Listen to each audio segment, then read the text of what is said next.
Is It Worth Protecting Endangered Languages by Daniel Harmon. The value of languages. Culture identity is an important part of people's sense of self and how they relate to others. A strong cultural identity can contribute to people's overall well-being. Much of cultural and spiritual and intellectual parts of people's lives is experienced through language, including from prayers, myths, ceremonies, poetry, and technical language to everyday greetings. This makes up this perspective of how people view the world and how they understand it. Each language also has a unique and sound in a specific history that reflects a culture. This makes each language a beautiful representation of a specific culture.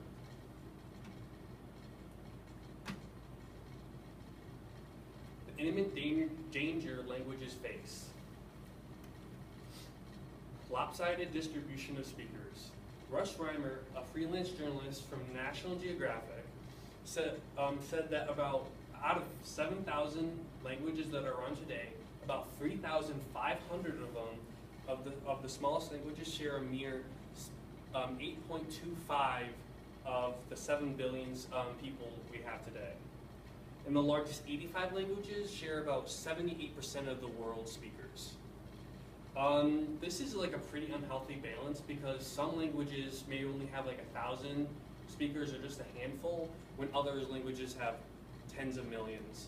A more balanced spread would be about 1 million per language. Many languages are on the brink of extinction, as I said. Globalization is probably one of the biggest threats on languages, because as economics develops, one language often dominates a certain country, and people are forced to adopt the dominant language or risk being left out in the cold, economically or politically. As globalization continues, more and more languages will be pushed out until they are irrelevant. As this picture shows, when you see one of these maps or one of these flags, you'll think of a language, and because that language is usually identified with that country, when there may be other languages involved in the country, but they're a minority and sometimes not very celebrated. Conflict caused by language. A lot of the conflict that's caused by languages are more just misunderstandings than actual hatred. As example, in 1983, in the Air Canada flight 143, there was a misunderstanding between pounds and kilograms that the workers on the plane mixed up, so they misloaded the amount of fuel that they needed for a ride. This caused a $40 million state-of-the-art Boeing 767 to become a glider halfway through their flight. So they had to do an emergency landing. Because of the crew's language's interpretation of the world and how they measure, they made a simple mistake that could have ended hundreds of people's lives. Second, the Soviet Premier Khrushchev,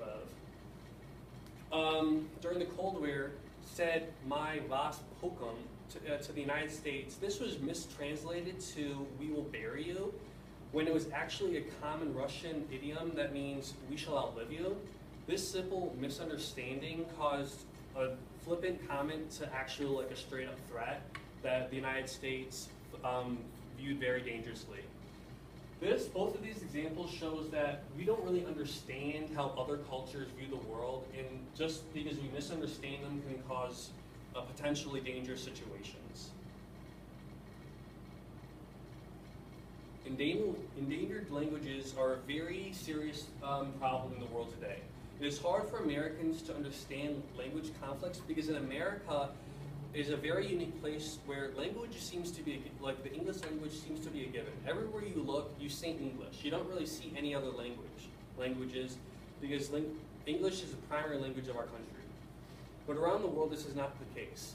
It is scary to imagine a world where English is a minority in the United States, but for many people who live in other places around the world, language is a powerful barrier. In the beginning of the United States, about 40% of English speakers spoke English as their main language. But today, about 87% of Americans speak English as their first language. And the story of how this happened isn't that pleasant. The oppression of Blackfoot Indians. During our early history, we oppressed the Blackfoot Indians and many other tribes by forcing them to speak English. We did this by taking in kids and putting them in these camps where they were taught to English in the English style of living. And if they would not give up their old Native American ways, they were beaten until they did so. These kids had their traditional braids and hairstyles cut off and dressed up in English style clothing. And they were told that their old lives were wrong and that they had to practice Christianity. This cut off and destroyed the past of how they remembered their culture, and this thereby threatened the future of Native American culture because there was no future generation to practice it.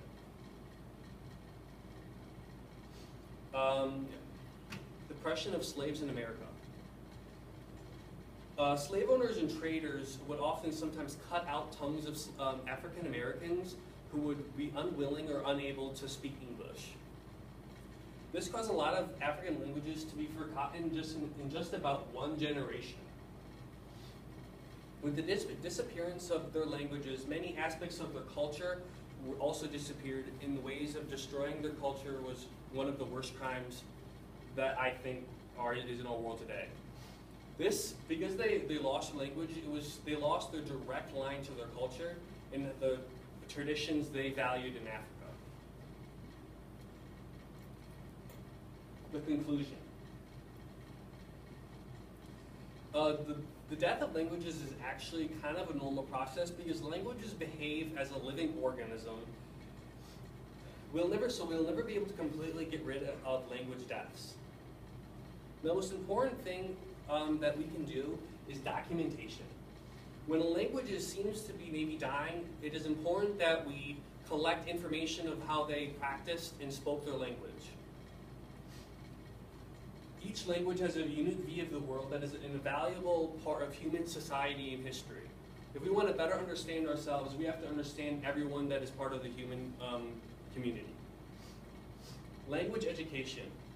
It is also important that we educate our young and our older people on the benefits of other languages and their cultures. If we want to stop the previous things I talked about, the bad things that languages can cause, we have to better understand each other's languages.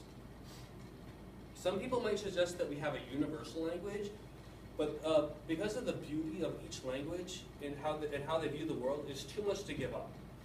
In a world where everyone spoke the same language kind of seems boring. It's not a perfect solution, but is a fair compromise between not letting languages die, but also keeping the value of languages around. And this is my work cited.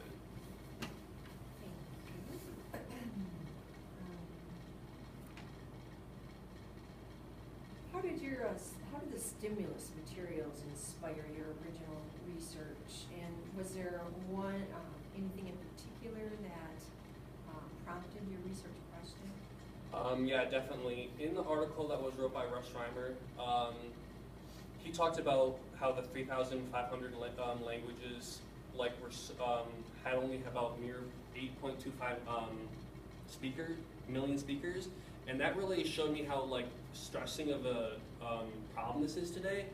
I didn't know there were so many languages that were on the verge of extinction, and that really inspired my project. Talk a little bit about other sources you used in your presentation. What were the most valuable sources, or contrastingly, if you want, what sources were not of any value? Okay. I definitely used a wide array of different sources. I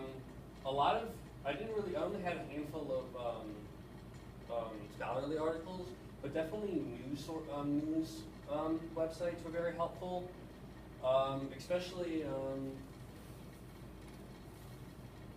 I also, the economic growth causes extinction of Aboriginal languages, very helpful for me understanding the threats against Native Americans. Yeah, this one by Balter Michael was very inspirational too.